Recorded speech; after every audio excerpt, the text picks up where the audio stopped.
And in the first Avengers movie, there's a scene where Loki is in Germany, actually, which is kind of, I think, part of the point of the scene. But he gets his scepter or whatever, so now he's super powerful.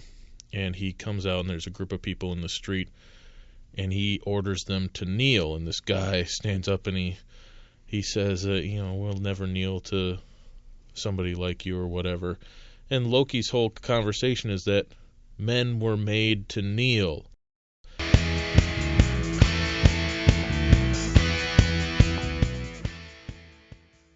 Welcome to Transfiguration in Oakdale. This is our podcast. We exist here in Oakdale to bring all those in the East Metro to Christ, the source and summit of our daily and eternal lives. Again, that phrase, source and summit, comes from the documents of Vatican II, that the Mass is the source and summit of our lives. And today we have a guest, Adam Trooler.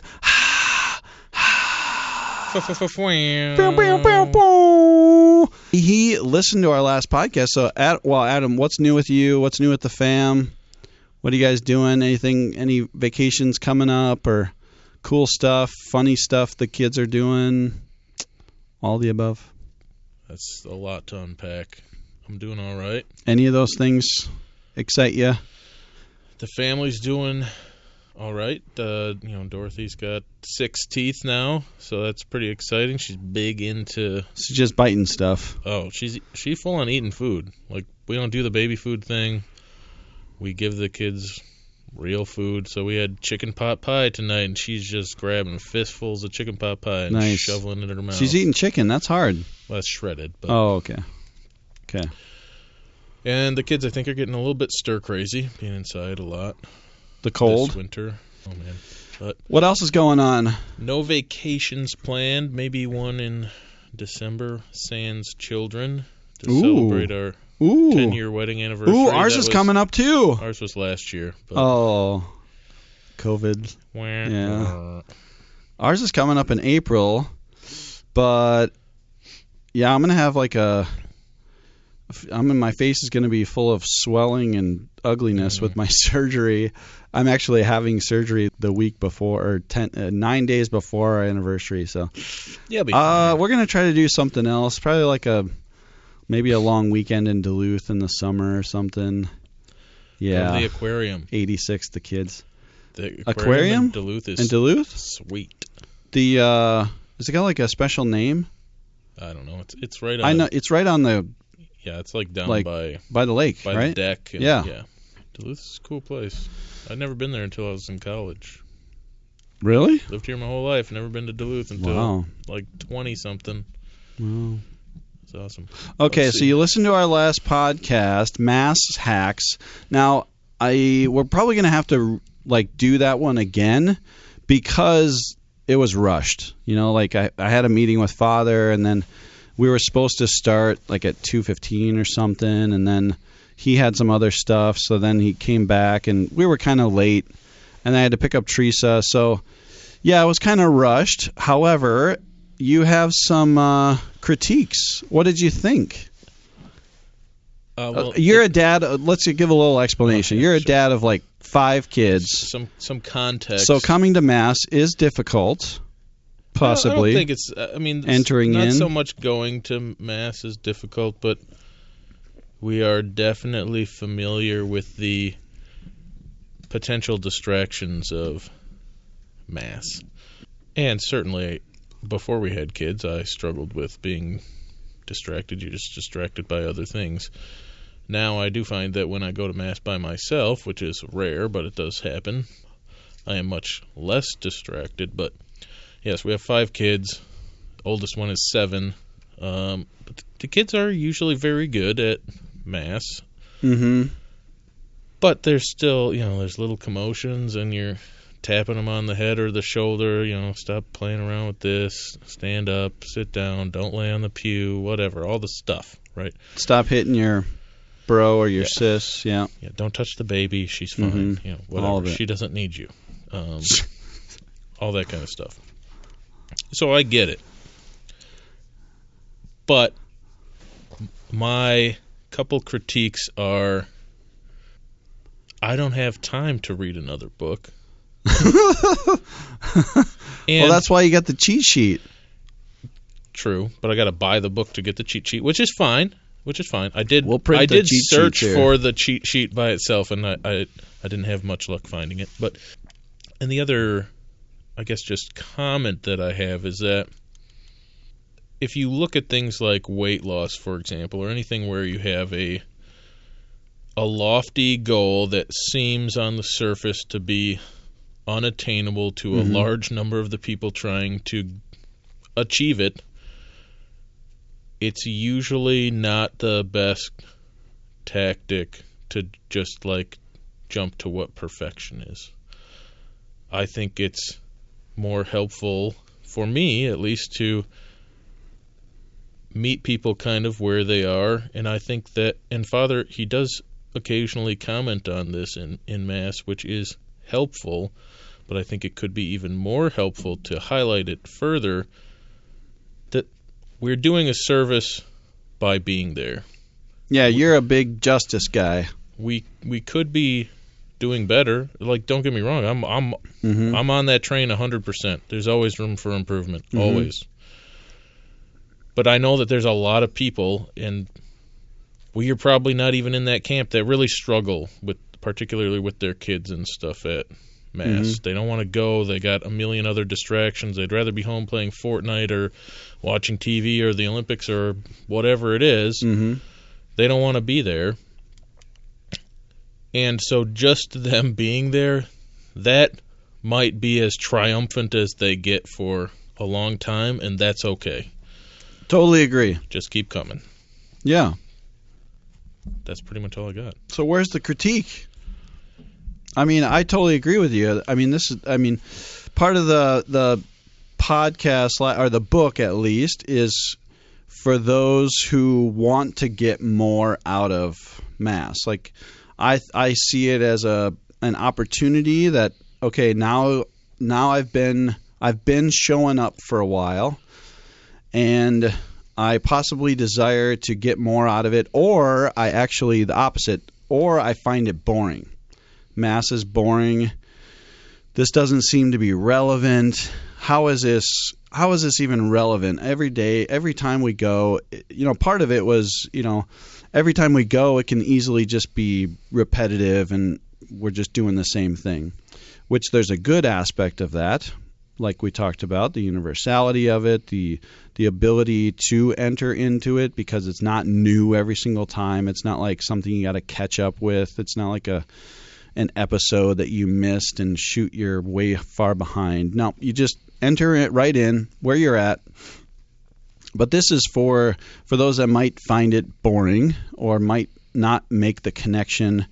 It's like, what's the point of this, And some of that is to use your imagination to enter into it more fully, and that's hopefully what the next podcast will be. Is what is full consciousness? What do we understand the Mass to be, and to break down those sections of it? Why do we do what we do? This is probably like a 10-part piece. Could easily be a 10-part piece because you could easily break it down into tons of different pieces. And this is why we do this little thing and that little thing, and this is why we genuflect, and this is why the priest processes down, and this is why he says his prayers this way, and that's why he holds his hands this way, and all those things. So, yeah. And obviously this is not why we come to Transfiguration. We don't come to be entertained, or though those things help, right? And Eleanor commented the other day that she likes it when Father Lynch tells his stories about the farmer from Lake Elmo and his three-legged pig, or all these things. She likes Father Lynch, huh? Yeah, so he's a fan favorite of kids. Teresa likes him too.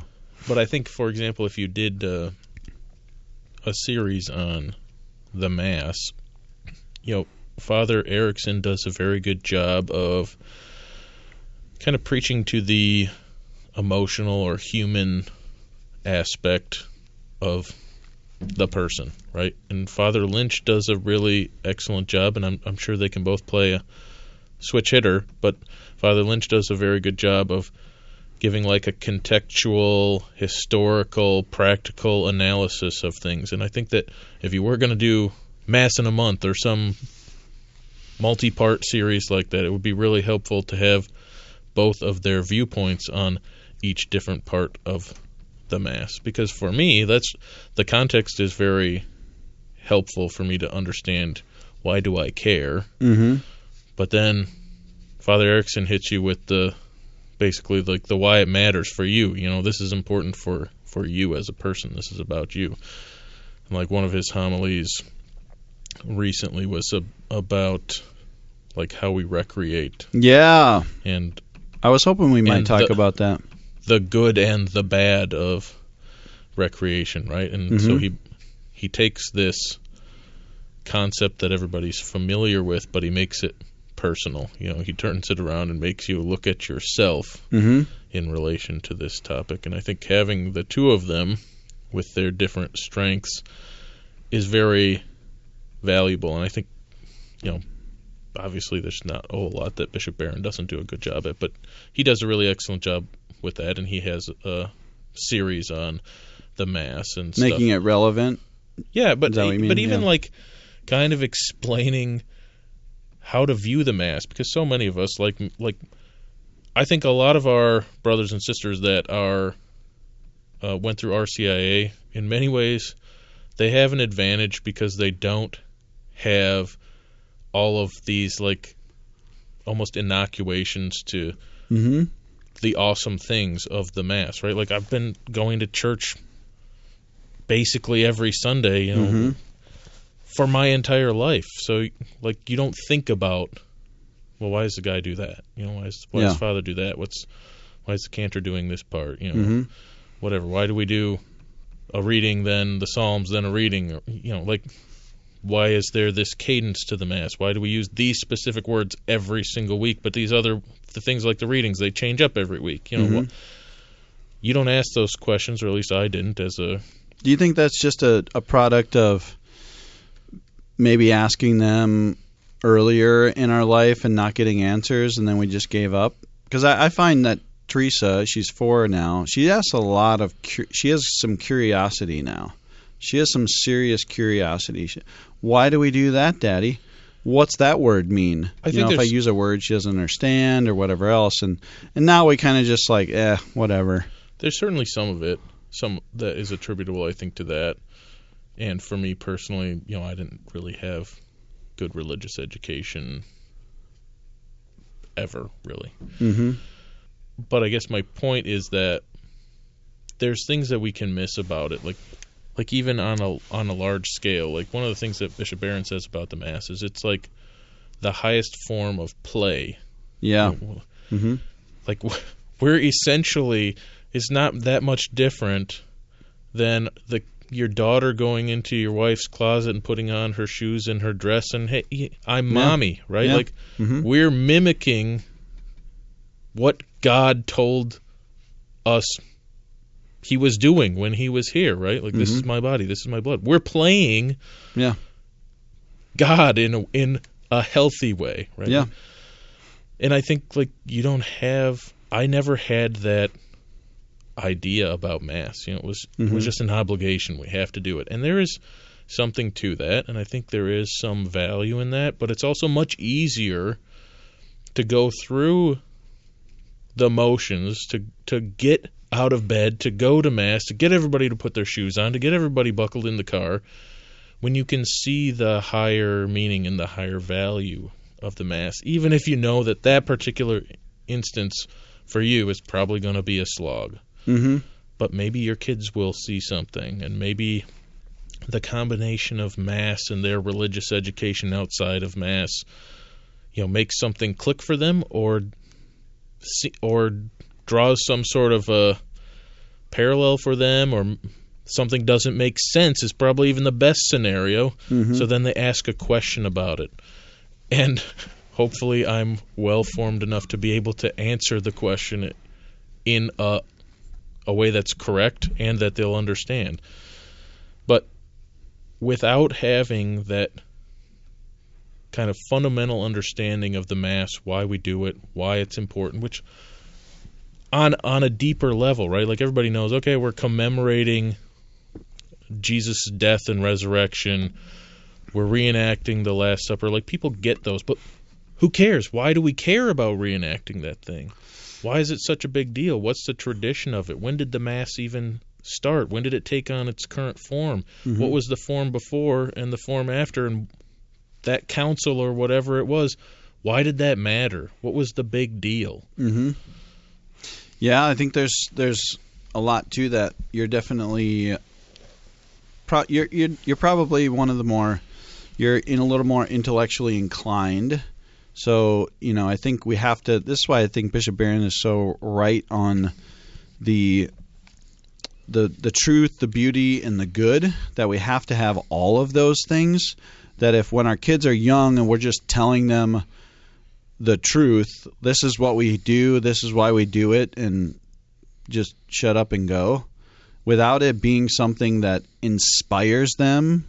That's what beauty does. It inspires us, Watching the Olympics and watching someone do something, watching a virtuoso at their best inspires us, because in a sense it partakes of the beautiful and the good. And there's some truth to it too, but really it's the beautiful and the good that inspires people want to be like other athletes, for the most part. I mean, the ones that aren't very good, they're not graceful, it's not beautiful. I mean, a well played sport looks beautiful. Like it should, like a nice double play in baseball, a really well done double play is like a ballet. I mean, even the shortstop might even do a pirouette while he's throwing the ball, and it looks beautiful. And that all, sometimes that gets missed a lot, and I think you're kind of touching on that. Like, we also have to teach the kids why it's beautiful, and we have to have beautiful masses too. We can't just, as churches, we can't just throw out a boring mass. Like, we ought not to.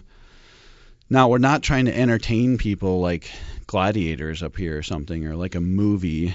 However, it should be beautiful, for goodness sakes. We shouldn't have bad cantors and bad music and stuff people can't sing and ugly vestments and an ugly church. Church should be a place that inspires people. It shouldn't be like ugly. And I think, when I grew up, it was church was just like, you had to do it. This is an obligation. And that's a good thing, but that was like, you're getting 1 out of 3, you're batting 300 with that one. We're missing the beautiful and we're missing the good from it. It's just shut up and go to church, because this is what we have to do because God said so. I heard that a lot when I was a kid. What do we have to do? I was the kid that asked a lot of questions. Why do we have to do this? Why do we have to do that? And I'm still asking those questions. Why did we do this last week? Oh, yeah, we should do it better. That's just one of the ways that my brain works. I'm trying to figure out better ways to do stuff all the time. But the answer I got often was just because the Bible said so, I said so, God said so. Have you ever read the beginning, the prologue to, or at least heard Matthew Kelly's story from the Rediscover Catholicism, where he talks about the pandemic that's sweeping the world? And I try to read that to a group of people almost every single year, and there's never a time where someone's not crying.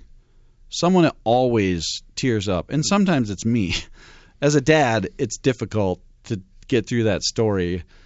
If you're reading it like as if it was you, it's difficult to get through that story, right? Mm-hmm. You know what I'm talking about, right? Yes. The pandemic's sweeping the world, and they need someone's blood that's pure, that hasn't been touched by this infection or whatever. And it's a kid. They find out that a kid has the pure blood, and they didn't know it was going to be a kid, and they basically have to take all the kid's blood, and he's going to die, and he's going to offer it up, and then they have a memorial service for that kid and the family the next week, and lots of people show up, but some people don't. And then the next week, less people show up, and some people are busy, and some people have other things going on, and blah, blah, blah, blah, blah. It's meant to be like an examination of our own conscience about going to Mass, This isn't just like I'm going to check my box, like my 10 Commandment box this week. Well, check, went to church. Check, didn't take the Lord's name in vain this week. Check, didn't do this.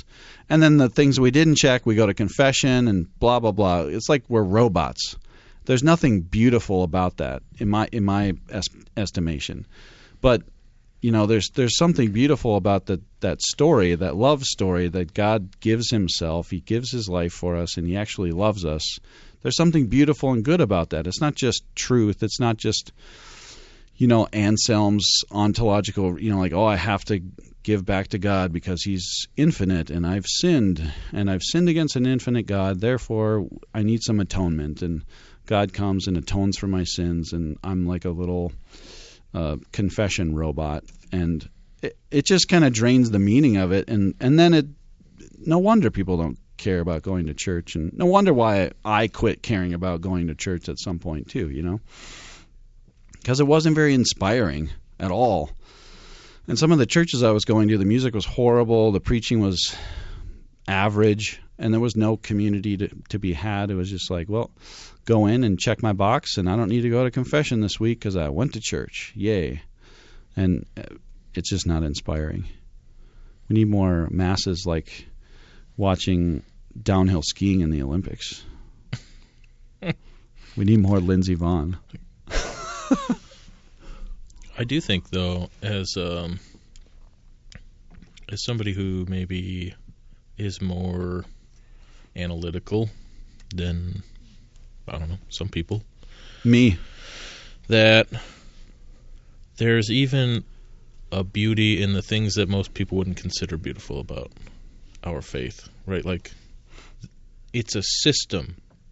Like a lot of people think that are into math know how beautiful math is, right? Like, sure, there's a solution, and there's formulas, and they interact with each other, and you'll learn something in calculus that you can trace all the way back to algebra and vice versa, right? Like, they're all of the different types of mathematics, they all play together, and they create a system that allows us to define many of the things that we take for granted in our world.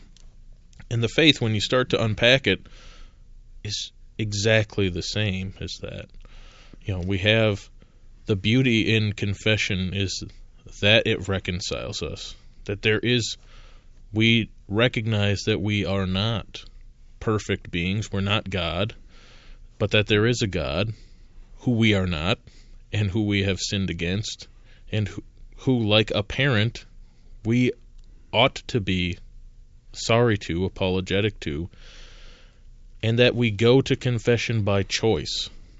There was a long, long period of my life where I never went to confession for a number of reasons.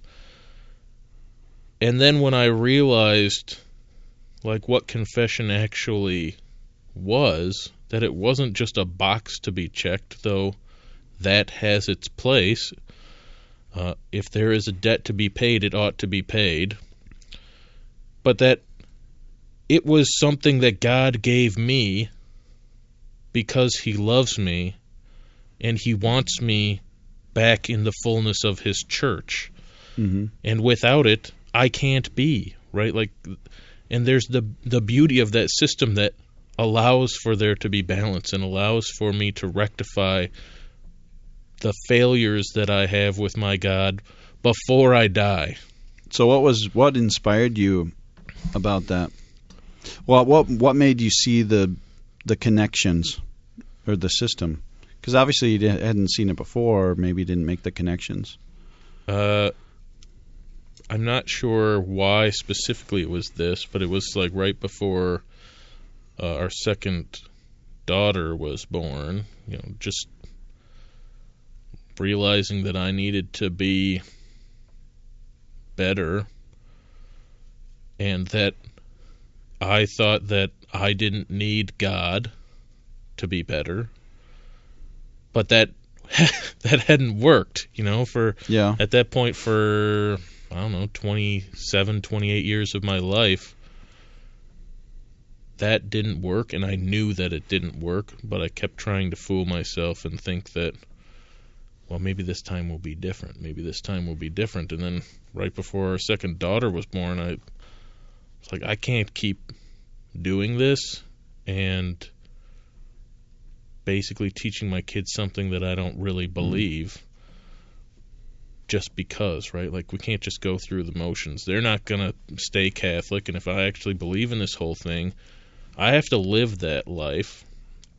I have to exemplify that life, and they're going to see right through it if there's something disingenuous about my faith. Mm-hmm. So I knew that I had to do something different, that this isn't the Adam Trooler show as much as I would like it to be, that I'm just here and I sin just as much, if not more, than most other people that I know, but God has given me a way out, a way back. And the thing that I've noticed recently is that, and I spend a lot of time thinking about it, which is unfortunate that I need to, but that I've started almost thinking that I shouldn't go to confession because,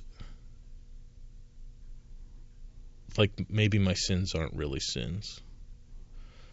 Because if they were really sins, would I do them all the time like I do? You know what I mean? Like, if I have this much of a problem with it, maybe it's not really a sin. Maybe it's just part of me being a human, right? It's like these weird tricks we play on ourselves. Some people, and I've gone through it too, they struggle with, well, I'm not going to go because I'm sick of confessing this sin. And Father's sick of listening to it, right? Like, he's keeping a diary of every single person that comes in. He knows what my voice sounds like. He's like, oh, man, Adam, that's like the 10th time in this month, bro. I don't want to hear that sin anymore. That's not happening. But it's kind of like that, except it's I think in a way it's more subversive than that, because it's trying to get me to believe that I'm not actually sinning, that just because it's habitual or it's my nature or something like that, that it is not still offensive to God. Or you're addicted or whatever. Yeah. Right, and certainly those things Everyone change sins, the severity of it. Why do I need to cleanse this? Maybe it's not so bad. Right. It's the enemy. Sounds like you're doing some Ignatian examination.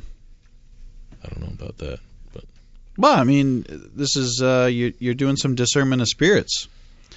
You're you're listening. Like, okay, whose voice is saying this? Well, the thing that when you hear that word in your head, like, I don't know. This is just me. I don't need to go to confession. The thing that struck me about it, that actually kind of got me to realize what was going on, was I was at Mass, and I was wondering if I should go to receive communion or not. And I was like, I do these sins all the time. They're probably just habitual, so they're not that big of a deal. So I can go and receive communion. And then I started thinking, well, if I actually believe that that's Jesus, and Jesus is the King, and Jesus is the only thing that can or is going to save me, like, is that a risk that I'm willing to take? Is that I'm gonna go and receive the pure lamb when there's even a chance that I ought not do that? Because if that's the case, that's not Jesus telling you maybe you should go. There's no maybe when Jesus talks to you, right? Come on, man, if you feel like it. Come on in. Come on up. No. That's the devil trying to tell you that, hey, it's not that big of a deal to receive communion. Yeah. When you're sinning. And then when you do, what does he do? Then he smashes you. You're an idiot. You're such a loser. You just did that to the living God? You're the worst. Oh, man, he's never going to forgive that. Yeah. You're doing discernment of spirits. This is who's speaking. What's in my head? I'm hearing these words. Is this the enemy trying to trick me? He's the trickster. He's the father of lies. Or is this Or is this the true Father? Does that count as a distraction at Mass, though? No, it's a pretty good distraction. It's a pretty good one. This is why, and people are gonna think I'm like going to hell for saying this, but this is why I'm not a huge, and I don't even know where it happened or how it happened or what, but it just seems like no matter what, you just go receive communion. We've had this discussion before. Have we had it on the podcast? I think that you and I differ maybe a little bit. I might even be a little bit further down that path than you. Ooh. I don't think that we ought to receive communion every week. I think that there's a... Well, I mean, it depends. If you're like not... I guess I'm not saying that you shouldn't. If you're in a state of union, but I think that there are some things that we ought to think about that we don't think about. And it's not just sin. Although I think that that's a huge part of it, and a lot of people don't realize the sins that they're carrying around and that they maybe have or haven't confessed. And again, okay, some of this goes back into like the traditions, the kind of rote aspects, but that's why there's kind of a formula to confession so that we can kind of catch all of those things. We do our best to do a good examination of conscience, and I go to Mass with a literal list, and I work through the list, and I'm getting to a point where I don't need the list as much, which is great. You got an app? You use an app? Yeah, I use the Google Keep app, and I just have a literal checklist of all Google my knows sins your... on it. Oh, man. I put it on a different app. It's best. It's good for me to have it in a place where somebody's not readily going to find it, but maybe somebody will find it. And that will help keep me accountable, and I think it will help maybe inspire that person to, oh man, Adam goes to confession and he keeps a list on his phone. You know, like if my wife stumbles upon it, how would I feel if I found a list of my wife's sins? I'd be like, dang, Maureen is like, she's taking it seriously. I got some of those. Oh, yeah. Yeah, that's a good, I should confess. That's a good one. I need to add that to my list. Ooh, that's a good one. No, I agree. I think you're saying like a twofold. One is obviously the most obvious, but it's not obvious to most people. Any mortal sin.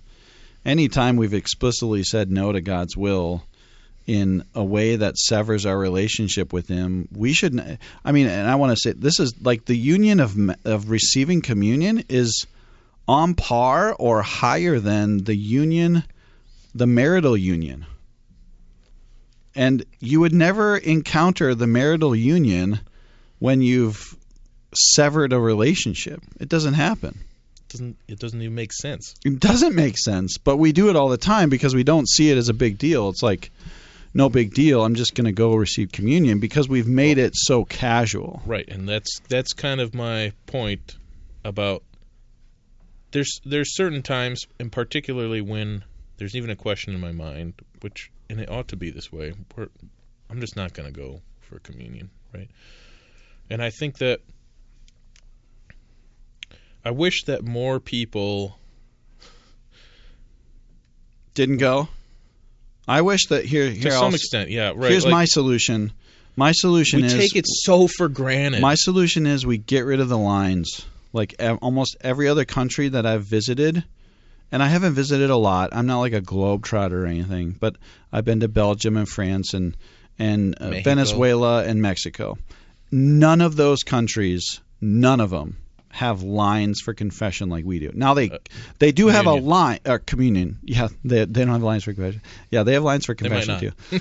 But like they don't have this like usher gets you out of the pew thing. They don't have like a you're in the first row, that means you go first and everyone files in behind you. Everyone just goes whenever they want to and how like in whatever line they want to. So actually you don't even notice when people don't go. Like, you have no clue because the lady 7 rows behind you might walk up to the very front right away, and the person in the front might wait till the very end. And if you're just sitting there contemplating or praying, or if you're not going to go receive, you don't look out of place. It just looks like you might be going later. There's no, like, everyone looking at each other and thinking, oh, well, maybe there's it's not not this so bad if you look out of place.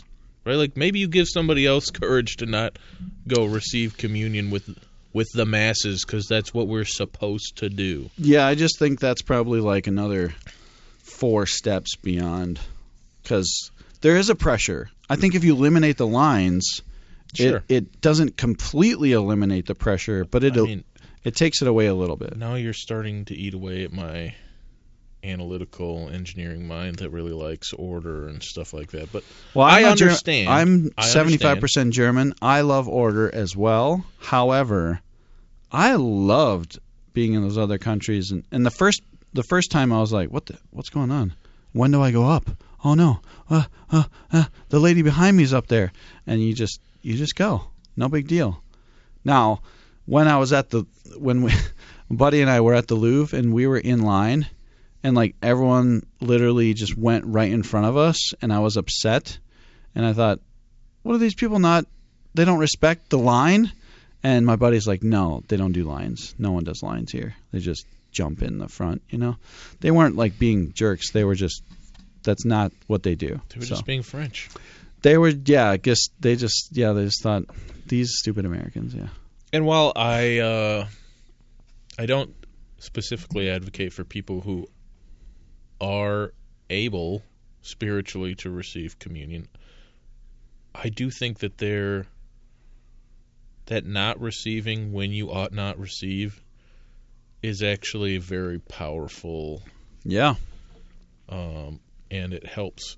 It'll make your butt go to confession faster, that's for sure. Right, and it does. 100%. Yeah. And it also makes you think about the sacrament of communion differently, right? And it's like, it makes you treasure it the next time, that's for sure. Many times, and we don't necessarily disagree, but we also don't fully agree. I don't have any problem with somebody receiving on the hand, but there is not a single doubt in my mind that receiving on the tongue puts you in a better mental and spiritual disposition to appreciate the gravity of what you're participating in, and kneeling takes it a step further. Mm-hmm. I don't think that you would ever convince me that somebody could receive on the hand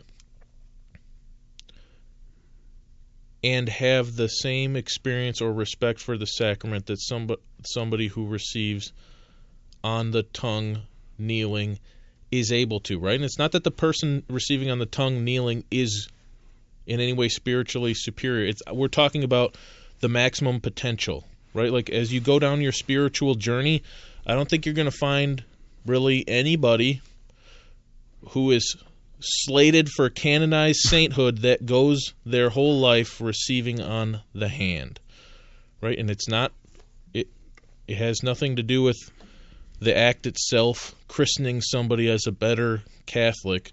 It's just that I think once you start to realize what you're participating in, you kneel before the king. Yeah. Yeah, I would disagree slightly. That I do think, because Holy Mother Church has decreed it a valid way to receive, that you could still receive with the utmost amount of grace. However, I do agree that it allows for the maximum. It just puts us in a totally different disposition. Yeah, I don't think that there's any difference in the spiritual value of it. I think it's, like you said, it's about you, how you look at it. It's still Jesus, one way or the other, right? Like the sacrament itself is still perfect in either way, but are you receiving it as perfectly as you could? And I think that I'm not going to say that you can't, because the church wouldn't allow it if they didn't believe that it was valid, good, whatever. But I think that if you look at most people, if they're able to receive on the tongue and or kneeling or both, they will do so more often as they begin to realize the gravity of what they're partaking in. Yeah, and I think it just builds on nature.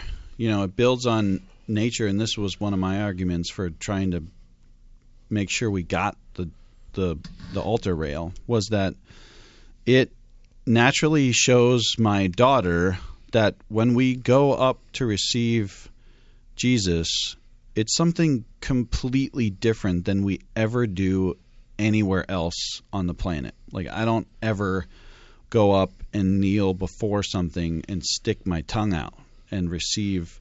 It allows us, and I'll say this, and then I'll say one quick thing about the barrier to receiving on the tongue that I think might be the cause of some people still not doing it. It definitely puts us in a disposition of vulnerability, and that's the whole point of the genuflection, actually, is it puts us in a position of vulnerability, because when people first knelt before the king, they had a sword on their side, and when they knelt before the king on their right knee, it disarmed them. A right-handed person would be disarmed by kneeling. Their sword would be in an awkward position. That's why lefties are called sinister, because a lefty could still kneel on his right knee and still grab his sword less awkwardly than a righty. Okay, so when we genuflect before the king, we put ourselves in a vulnerable position. And then to open our mouth and stick our tongue out puts us at just another vulnerable position. And then, but also I think that it was difficult to switch. Like when I don't even remember when I first started receiving on the tongue. It might have been when I was in the seminary. I don't really remember, but I think the barrier was like, it just felt a little awkward. I didn't think it was like, I don't want to be vulnerable. I don't want to. Is Jesus going to fall off my tongue? I fully believed it was Jesus. I fully was, going to confession and praying. I was doing a holy hour every single day and all these things, like the spiritual life was very much alive. However, there's still a little bit of a barrier of, for 30 years I received on my hand, and that was normal, and that was okay. And I was told that that's fine, and I'm still, this is a good thing, and this is how everyone does it, and then, it's very difficult to say, like, well, if you don't, you're this is bad if you receive on your hand or whatever. You're not holy enough, or I know you're not saying that, but that can easily be the kind of the thought that some people have. For me, it was just like a little bit awkward, like, is Jesus going to fall? How stupid does my tongue look? Like, I look like a little baby. You look like a little baby chick. And I think that's an awkward thing, but it's also a really good thing. Like, those little baby chicks are one of the most vulnerable animals on the planet. I think they can't even grab their own food and stick it in their mouth. The mama's just got to give it to them. As Americans, we kind of have a negative, guttural response to showing deference to anybody, right? Yeah. Like, it's un-American. We're all supposed to be equals. Well, and here. we don't want a king either. Exactly. We rejected the monarchy. We didn't want that here. And it's kind of one of the things that really distilled that for me.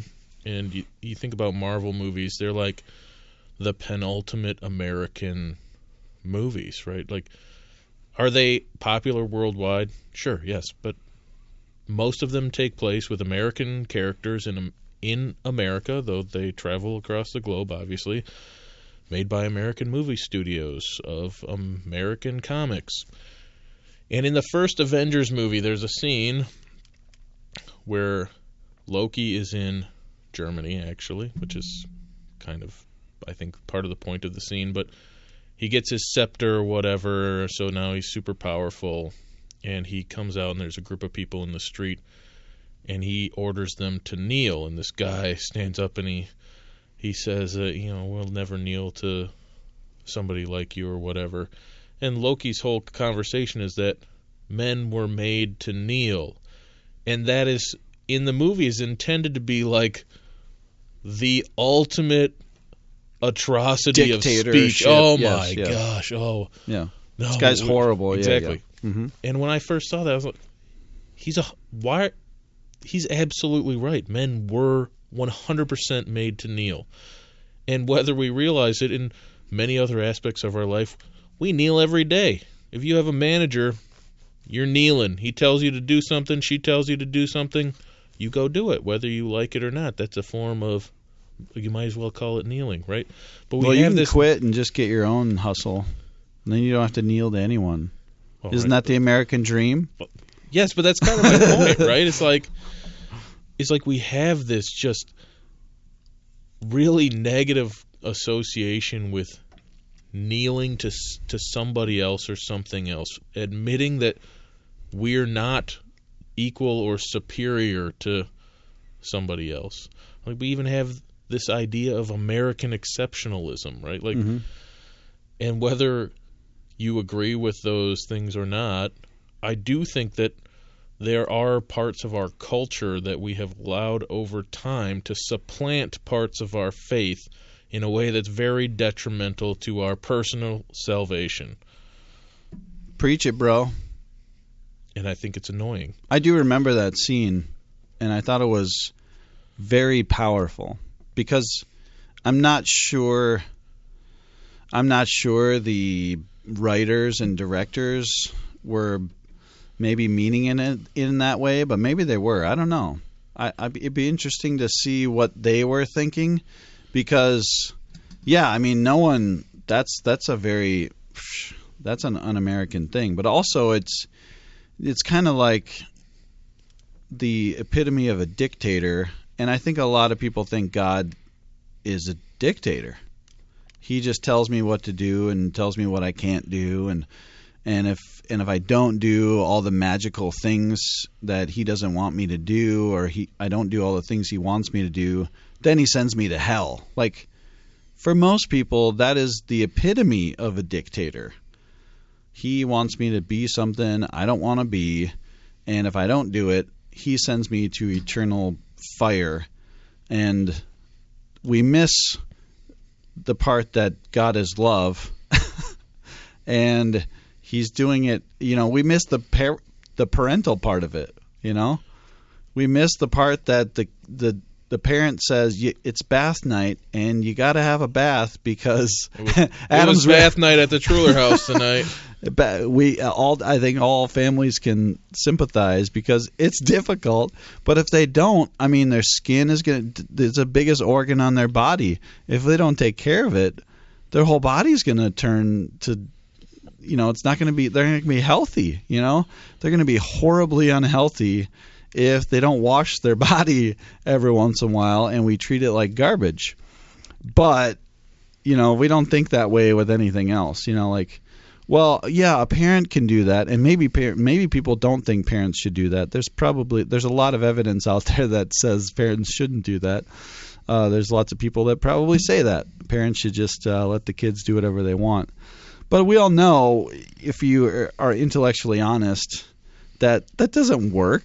Like, that doesn't work at all, because the kid would just be dead. I mean, any kid would die of starvation and all kinds of diseases if a caring, loving parent didn't protect them from those things and say, it's bath night. I don't care if you're kicking and screaming. It's bath night. That's it. And yes, you're going to eat your peas or whatever it is that you don't want to eat, and they would just eat Cheetos for the rest of their life until they're dead. And people don't see that God is very similar, that he loves us for goodness sakes, and it's not about these rules and obligations that we have to follow. Those are there because we don't want to follow them, for goodness sakes.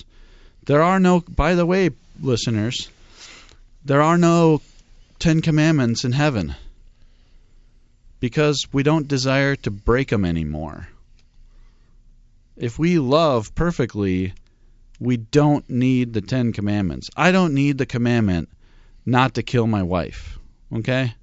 I don't need it. I don't need the commandment to not murder anyone, actually. I don't have any desire to murder anyone at all. So I don't need that one. I need most of the rest of them, but I don't need that one, because I have zero desire to break it. Because I'm not saying I'm that great, but That's probably the easiest one to not break in our life. But if we love perfectly, we don't need the commandments. I don't need them. I don't need most of them. With Teresa, for goodness sakes, I don't know. I mean, our hearts are overflowing with love for people, and if they're really overflowing, we don't desire to break those things. I think part of the difficulty is that God is he's perceived distance. He's hard to grasp. It's a lot easier for me to love my wife and my kids because they're there and they're cute and stuff, and they're attractive and they're inspiring and lots of other things, and I just don't see God sometimes, and I get this perception that I'm just kind of just on my own and just kind of do whatever, and intellectually I know that I've sinned against him, but it also kind of just seems like, oh yeah, if I do this, then I'm just not as good as I could have been. It's like, well, I didn't run those 10 sprints, and that's like breaking a commandment, and I view it as like, well, I didn't get better today because I didn't run those 10 sprints, but it's different than the justice or what we owe to God. It's a totally different aspect of it than that. I've probably gone on quite a tangent here, so reel me back in with anything I've even remotely said intellectually good. Well, I think there are some, to kind of relate to some of what you said there, it always has struck me as odd that there's people like Joe Rogan, for example, who's he's a lightning rod right now, but for criticism. But there's people like him and what's his name, Rich Roll, and I like me some Rich Roll. These Chad Wright, these David Goggins, all these people who are very excellent, at least in one area of their life. They always espouse kind of these mantras about hard work and continuing to hone your craft.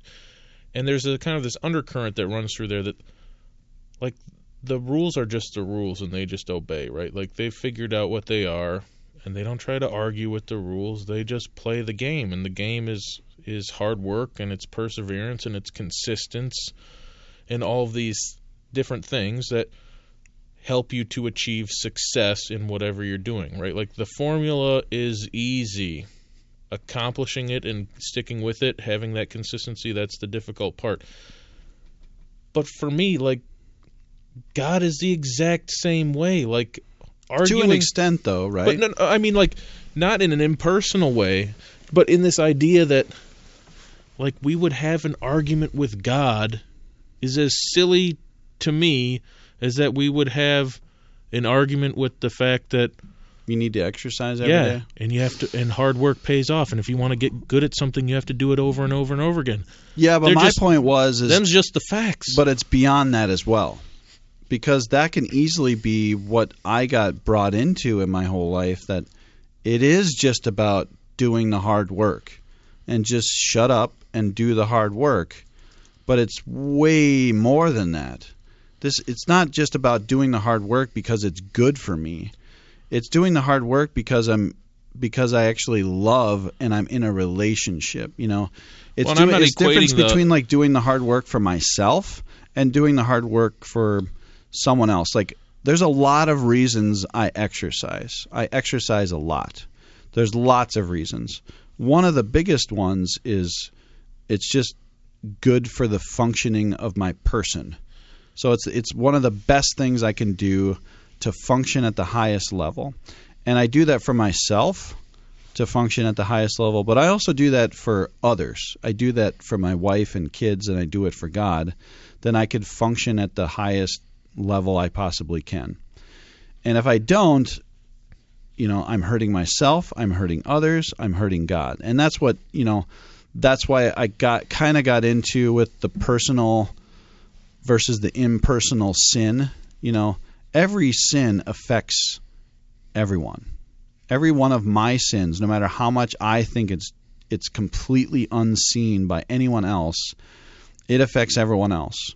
And I think this is maybe, I don't think any of those people would go that far. I don't think David Goggins would say, like, I don't think he really cares about how much it affects. Now, if he's working in a SEAL team, he would say that. Yes, if I'm in a SEAL team like he was, yes, my weakness affects everyone in the boat. Well, and I'm not equating hard work or anything to the pursuit of Christ or anything like that. I'm just saying that you have this group of people who themselves are very well respected, followed, admired by people who have accomplished much less, right? Like, they're looked up to, who accept that in certain aspects of life there are things that are absolutes. It's just the truth. Sure, so they're like abandoning themselves to these guidelines. Right. Is that what you're getting at? But we can't. We have a hard, like, with the concept of God. I can do it my own way. Yes, we have this. It's a major sticking point. But God is a living being that actively wants what's best for you. But we want nothing to do with that guy. But I got no problem accepting as my life's maxim that hard work and perseverance are the gold standard. And maybe those two things don't make any sense to me. Well, maybe it makes the most sense to you because of what you said earlier about religion being this integrated system that makes sense, like math. Right, like, because it's this integrated system. Why is fasting and religion, why are they so closely tied to each other? Right? Like, because of this systemic aspect. It works, right? Like, right, and there is a very strong aspect of personal excellence in the faith. Right? Whether it's academic or it is physical with fasting and things like that. Or it's things like deprivation of yourself through almsgiving or fasting or giving up different things, which don't in any way like come into any sort of a conflict with the things that most of these gurus or self-help people or espouse in any way, shape, or form. But they have a hard time with this idea that there might be somebody like a father figure out there in addition to these things, and that also has a system that created these things that you love so much. But let's do all those things, but reject the guy, right? Like, yeah, I mean, it might be. I don't know why. I really don't know why. I mean, in some ways, they're like the prodigal son, right? Like, they take all the dad's stuff and go and do their own thing with it. And hopefully maybe someday they'll come back and they'll realize that, maybe there is something higher. Maybe they'll never call it God because they have a hard time with that. But maybe they'll start to understand why Catholics, Christians, Jewish people, even Muslims to some extent, have this concept of there being one God. I think it has to come back to, for me, that's a really difficult question for me because even as a former scientist and being entrenched in that type of world, atheism always seemed like a sellout option, always, because it never made sense. To me, it always just seemed like it was something to justify everything else. If God doesn't exist, then I can justify doing whatever the heck I want. I can kind of justify lots of stuff if God doesn't exist. And it also seems cool, like the intellectually attractive thing to do in 2020, or probably like the early 2000s. It seemed like the smart people, or if you were going to be enlightened, you would be an atheist and you would give up those, as Joe Rogan says, silly mythical stories. I think he's a pretty staunch atheist. Thinks most of the Bible is just goofy, crazy, ridiculous, unbelievable stories. But I espouse... Which it is. Yeah, but I espouse what Jordan Peterson says, and he's not... I would say right now he's probably an agnostic, and he would acknowledge that. He says being Catholic is the most sane thing on the planet. And I think for a variety of reasons that you articulated this evening, because as a psychologist, he sees it as this play.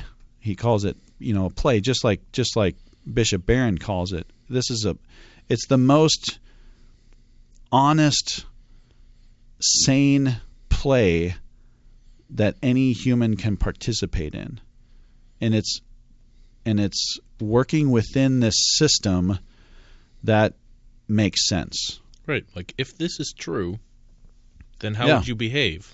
Well, you would behave like Catholics behave. If you actually believe that this guy was God, and that he basically says saw him perform Catholicism is either 100% true or complete insanity. And I do not think anyone realistically can say it's complete insanity. And there's no middle ground. He does not have there's no middle ground, because it's either totally crazy, completely crazy. We believe that a piece of bread turns into a man that isn't even here anymore. That's either insanity or it's true. There's no middle ground. It's the Lion, the Witch, and the Wardrobe again. Lucy's either lying to us, she's crazy, or it's true. Jesus is either the Lord, a lunatic, or a liar. And I don't think most people can honestly say he's a liar. It's either complete insanity, in which, if that were true, everyone, like a billion people on the planet are insane and just following this blindly, or it's completely true. And I think right now in our culture, a lot of people say these people are just crazy, and there's no way, because if it's true, then I gotta completely buy in. There's no middle ground. There's no halvesies. There's no dipping your toes in. You either buy it all, like Jesus is either God, and you gotta buy into all of it, or you're totally fake. You're completely intellectually dishonest and everything else if you kind of do this halvesy thing. Either he's God and it's all true, or you're lying to yourself.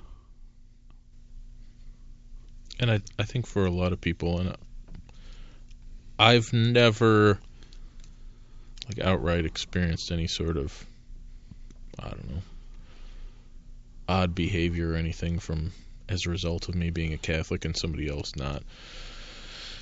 But I think particularly in this day and age, it's very easy to write off Catholics because we just don't interact with people in general in real life as often as we have in the past, right? And so it's very easy to attack people who, at least on paper, aren't like us and that we don't know, right? It's like some of the biggest issues with the work from home and the pandemic and stuff is that we don't see the other as a person. We see the other as other, right? And it's very easy to attack other. It's not as easy to attack yourself or your loved ones or your parents, your friends that you see on a day-to-day basis. There's a reason why you don't talk smack about your mom. Because you know her. You know what she's going through. Mm-hmm. If there's something going on, you're going to hash it out with her or ask, you seem like you're acting weird, like what's going on. But we don't do that really with people that we don't know. We avoid them. We don't do it. Yeah. It's easier to not do it, yeah. Right. You can. I mean, the easiest thing, and we see this going on now, and this is in some ways a separate topic, but you don't like transfiguration, you just go somewhere else, right? We don't try to hash it out. We're not a family. we'll just leave. We'll go find somebody else that's going to feed us the way we want to be fed. And I think that that's a problem that is going to come to roost for our society if it hasn't already started to do that already. And I think if you were to start to have a conversation with a Catholic, it would be difficult for you to argue with the logic of Catholicism. And if you really understand it. I think like back to the very, very, very beginning, I'm not so sure how many really understand it. But there is a way to understand it, though. Yeah, but you gotta totally buy in. I mean, you don't necessarily have to totally buy in. I think that there's certain ways that you can pique people's interest. For like, if Jesus was a lunatic, why did he talk the way that he talked? No, I just mean you gotta totally buy in if you're gonna be that person that's gonna be able to convince others or talk to them intellectually about certain things. You disagree? You mean you have to be bought into the faith? Yeah, I think you got to buy into all of it. Yeah, and you have to actually, because I think you can be intellectually honest without being Catholic. I mean, when you buy there could in, be somebody that you could have a conversation with that isn't Catholic, doesn't really want to be, that you might be able to convince to explore the faith a little bit further if they actually care about finding truth, about what's real, what's true, what's good. Right, and I think that there is a growing contingent of those people right now that actually care about what the truth is. Yes, but I disagree that they're totally intellectually honest. Is anybody really? Yeah, I think you can be. I think you have to pursue, when you see the truth, you pursue it, and you don't have biases that are going to stop you from pursuing it, no matter how difficult it might be. And you have to just be honest with yourself. That's the honesty part about the intellectual. You have to be honest that, ask any atheist what's going to really convince them, and they have a really hard time giving you an answer. I've never met an atheist that gave a really decent answer to that question. What would convince you? They mostly just say, like, well, I don't know. And some will say, well, I'd need to see a miracle that is unrefutable. And, I can say, like, well, I have lots of examples of that. Well, no, one that I would be able to see and experience that would be unrefutable.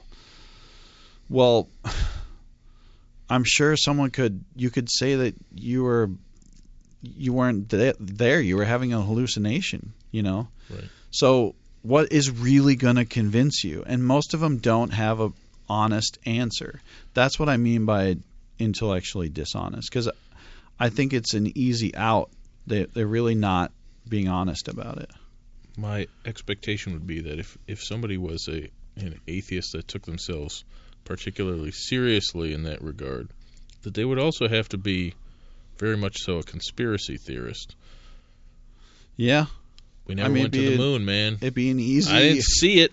It'd be an easy... Yeah, but they're not. Never saw it. But they're not. Like, these people buy into lots of stuff. Flag was waving, man. There's no wind on the moon. That flag was waving. They buy into lots of stuff that we take for granted, that they've never seen, they've never proved, they take it on someone else's authority, but they don't do that for God. And I think they don't do it for God because it means X, Y, and Z. It means your life is not your own anymore. It means you gotta bow down to someone other than yourself. It means you're gonna live the rest of your life on your knees. It doesn't mean I can do whatever I want anymore. And that's not easy. And you might lose all your book sales. I mean, most people aren't, most atheists aren't selling books, but I'll be honest, most of the ones I've met are not super honest about their legitimate questions. They just want to poke holes in the easy stuff that seems ridiculous about our faith. But if you have faith, it's not really ridiculous. If you buy into all of it all, it's not ridiculous. As Jordan Peterson says, it's the most sane thing you can do. Yeah, what else you got, bro? We're going long here. Hopefully we've piqued someone's interest that they're going to keep listening. If you're still listening right now, write I like cookies in the comment section. It helps the algorithm. Or whatever. You can write whatever specific cookies you like. Like all the YouTubers say, don't forget to hit the subscribe button. Yeah, hit subscribe. Mash that like button. Yeah. Yeah, do hit the like button. I've noticed that they took out the counter on the dislike button. Yeah, it's a whole thing. Yeah, I know. I know. It's I thought it was quite funny, but it does take away some of the incentive to dislike a video, though. I have found that I haven't disliked any videos since then because it almost feels like it doesn't matter anymore. I don't know. You still smashing that dislike button? Shouldn't we dislike videos, though? I mean, like that's kind of the whole thing, particularly if you're like it helps a small creator, right? Like, what do people want to see? What don't they want to see? As kind of a creator, it mostly doesn't help. If you dislike something... no offense, Justin. We might not have quite the scale required no, I know, I get it. Get that level of feedback. Well, what I mean is you're not getting actual feedback. Like if I see that a video has an excessive amount of dislikes, I don't know why. Like someone actually has to comment or tell me that's a good point. Why. Like if you don't like this podcast, video, you disagree with something. Comment why. Yeah. And let us know what other stuff. Yeah. Like, is there a particular type of segment you want to see? Is there a topic you want covered? Otherwise, we're just firing from the hip. I'm not scared of. I am not scared of criticism, constructive criticism. If you just say like you guys are stupid, well, fine. Podcast sucks. Join the line. The line. We know. Okay, we know. But if there's actual things, if you hit that dislike button, please say why.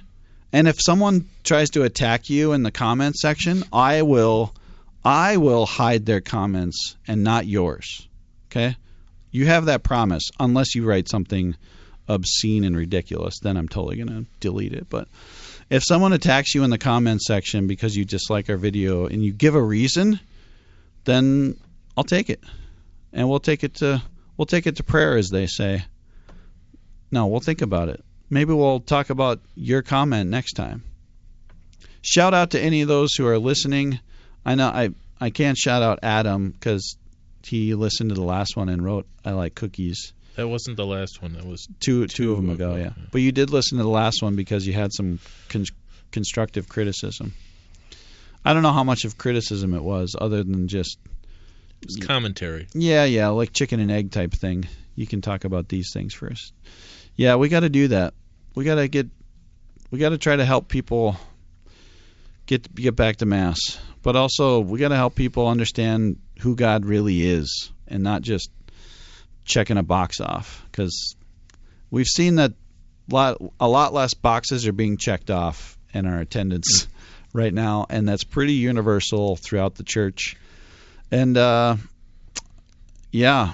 there's lots of reasons, but we're here to try to help alleviate those reasons, hopefully bring some intellectual honesty to the conversation, and maybe some banter and humor. Any other thoughts? Shout out to your fam at home listening. Sleeping. Did they listen? Maybe Maureen does sometimes. This is coming out Wednesday, by the way. Wednesday morning, there's a man night. We're having 20 racks of ribs. I just purchased them. When is this? When on Wednesday will this 7 p.m. No. 7 a.m. Wednesday. So if you're listening to this on Wednesday, you can still make it. Yeah, you can still make it. 20 racks of ribs. Yes. Fresh smoked. Oh, yeah. On our brand new Parish smoker. How many different rubs are we going to have? I'm bringing one rub. Is it okay if I bring a rub? I was planning to bring at least 2. Okay. So we'll have 3 different rubs at least. These ribs are going to be so delicious. It's going to be smoking. And we'll have homemade coleslaw. We have Famous Dave's cornbread. We still got plenty of whiskey from our whiskey tasting. We're going to play some card games and some board games. We will have tutorials on all of those if you want to learn how to play a new game, or if you want to bring your favorite game to teach others how to play it. Any other Spades players? Spades, is that your game? Up. That's your game? I'm decent at Spades, Canasta. We played a lot of cards growing up. Yeah, Hearts, and that's hearts. hope. That's the hope for Wednesday night, is that people can get into a rhythm of playing more cards as a family, having some other families over, have dinner, have some snacks, get some chips and salsa and some drinks going, and whip out the cards. Who am I kidding, though? I'm going to be playing solitaire.